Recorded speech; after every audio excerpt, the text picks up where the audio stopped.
शरद पवारांना पुण्यातील रुबी हॉस्पिटलमध्ये दाखल करण्यात आले आणि शरद पवार यांना काहीसा अशक्तपणा जाणवतोय। त्यांच्या शरीरातील पाण्याची पातळी कमी झाल्यामुळे त्यांना अशक्तपणा जाणवत असल्याचं सांगितलं जात आहे। त्यांची प्रकृती उत्तम असल्याचंही डॉक्टरांनी सध्या सांगितलंय।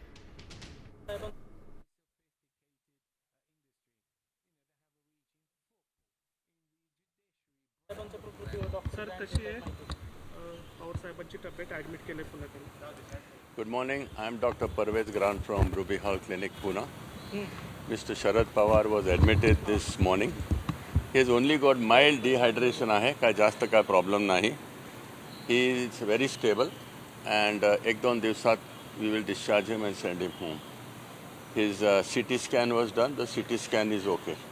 So there is no need to worry or panic. Slight dehydration आहे, थोडासा saline द्यायचं आहे and with that he'll become okay. Nothing else is to be done. सकाळपासून तपासणी कुठल्या करण्यात आलेल्या आहेत?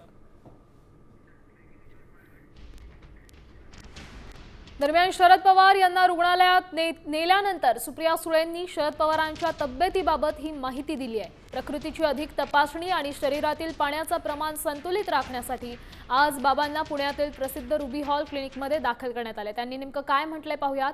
प्रकृतीची अधिक तपासणी आणि शरीरातील पाण्याचं प्रमाण संतुलित राखण्यासाठी आज बाबांना पुण्यातील रुबी हॉल क्लिनिकमध्ये दाखल केलेलं आहे।